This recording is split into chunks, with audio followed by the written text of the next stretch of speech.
네, 여러분 안녕하세요. 수정쌤입니다. 오늘은 중앙대 입학계획 이야기 해볼까 합니다. 교과전형, 종합전형, 논술전형, 정시에 관해서 여러분들께 간단하게 정리해드리는 시간 갖도록 하겠습니다.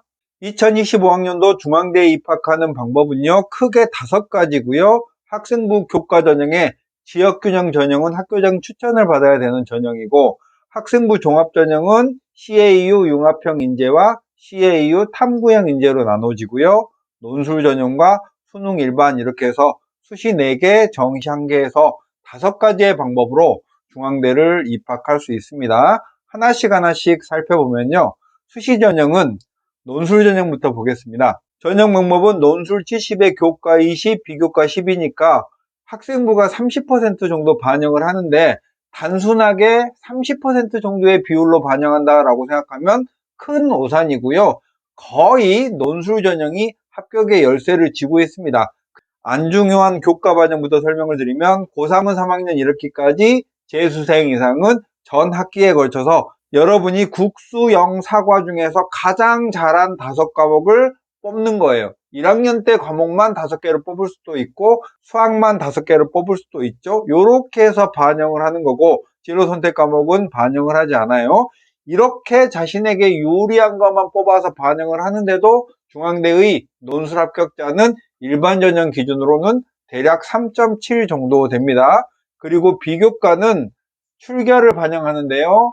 미인정 결석만 결석 일수에 따라서 10점에서 조금씩 내려가는 구조로 돼 있고 교과나 비교과 학생부는 안 중요하다고 말씀드렸습니다. 그 다음 수능 최저는 공통조건이 한국사 4등급 이내와 탐구를 상위 한 과목 반영하고요. 모든 모집 단위는 수시의 모든 전형은 영어 2등급을 1등급으로 간주해 줍니다. 되게 좋죠? 그래서 일반 자연계열은 3합6이고 약학은 4합5고 의학계열은 4합5에 탐구를 2과목 평균이고요. 다빈치 캠퍼스는 2합6으로 논술의 수능 최저 조건이고요. 대략 영어까지 포함하면 3합7 정도의 느낌으로 수능 최저가 설정돼 있고 자연계열의 수리논술은 120분을 봅니다. 수능의 전범위를 보고요. 미적, 확통, 기하까지 고르게 출제되고 상위권 대학에서는 유일하게 논술의 유형이 좀 정형화돼 있어요. 1번은 뭐 내고 2번은 뭐 내고 3번은 뭐 내는 게 거의 정해진 느낌의 유일한 대학이고요. 난도는 서성함보다는 조금 낮은 그런 난도를 가지고 있습니다. 자, 그 다음에 학생부 교과 전형은 지역균형 전형이라고도 부르고요. 중앙대의 수시 중에서 전공 개방 모집을 하는 그런 모집 단위도 있고 일부는 학과로도 모집하는데 전공 개방 모집 단위는 일종의 계열 모집을 하는 거예요. 인문과학 계열 하면 거기서 전체를 뽑아서 이후에 각자의 전공으로 갈라지는 그런 형태로 인문과학, 사회과학 등등의 계열 모집을 하는 모집 단위가 있다라는 게 중앙대 학생부 교과 전형의 특징이고요. 지원 자격은 당연히 학교장 추천을 받아야 되죠. 20명까지요. 2024년 이후에 졸업해야 되고 최소 이수 과목이 있습니다. 수시 모집 요강에 다음에 참고를 하시면 좋겠고 수능 최저는 논술 전형하고 거의 비슷한데요. 한국사 4등급 이내 탐구를 반영할 때는 상위 한 과목을 반영하고 영어 1, 2등급은 1등급으로 간주해 준다라는 점이 중앙대 교과의 특징이고 일반 자연과 인문은 3합7이고요. 약학만 4합5고 다빈치 캠퍼스는 수능 최저가 없습니다. 전형 방법은 학생부 100인데요. 교과를 90%, 출결을 10% 반영하고요. 교과 반영은 국수, 영사과 전 과목을 반영하면서 진로 선택도 반영을 하는데 반영 비율이 공통 및 일반 선택 과목이 90%, 진로 선택 과목이 10%로 나중에 이건 점수 계산을 할 때 이 반영 비율을 곱해서 계산을 하죠. 자, 중앙대학종은 크게 2가지인데요. CAU 융합형 인재와 CAU 탐구형 인재인데 CAU 융합형 인재는 서류 100으로 뽑고요. 고교 전체의 학업 성취도가 우수하면서 고른 학생을 선발하고 수능 최저가 없고요. 이전까지는 면접이 있다가 이번에 면접이 폐지됐습니다. CAU 탐구형 인재는 지원하는 모집 단위의 전공에 관한 탐구 능력과 학업 잠재력을 조금 더 중요하게 평가하는 그런 전형이고요. 단계별 전형입니다. 1단계에서는 서류 100으로 뽑고 모집 단위에 따라서 3.5배수, 2.5배수 이렇게 뽑죠. 2단계에서는 1단계 성적하고 면접을 추가해서 최종적으로 학생을 선발합니다. 그럼 중앙대 정시로 가보겠습니다.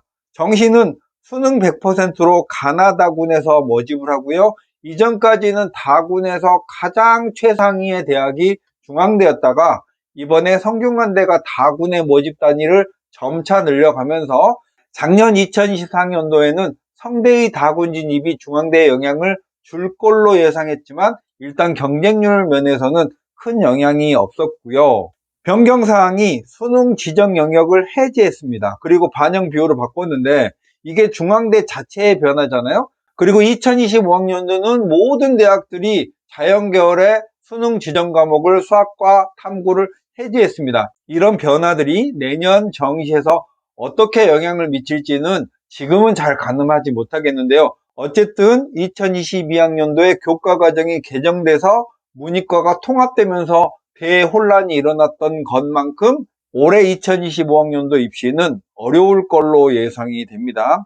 중앙대 정시의 반영 비율은 인문계열과 사범대는 사회탐구에 가산점을 부여하고 자연계열은 과학탐구에 가산점을 부여하는 게 올해 바뀐 특징이고요. 올해 중앙대의 정시의 반영 비율을 계열별로 나눈 건데요. 인문과 경영, 경제 등 주로 인문계열은 국어와 수학의 반영 비율을 조금씩 낮췄고 대신 탐구의 반영 비율을 올렸고요. 자연계열은 수학의 반영 비율을 조금 낮춰서 국어의 반영 비율을 올렸습니다. 전체적으로는 수학의 반영 비율을 낮추고 인문은 탐구, 자연은 국어의 반영 비율을 올린 게 2025학년도에 중앙대의 정시 반영 비율의 변화의 중요한 포인트입니다. 그래서 중앙대는 작년의 입결을 거의 올해는 쓸 수가 없는 상황이 됐어요.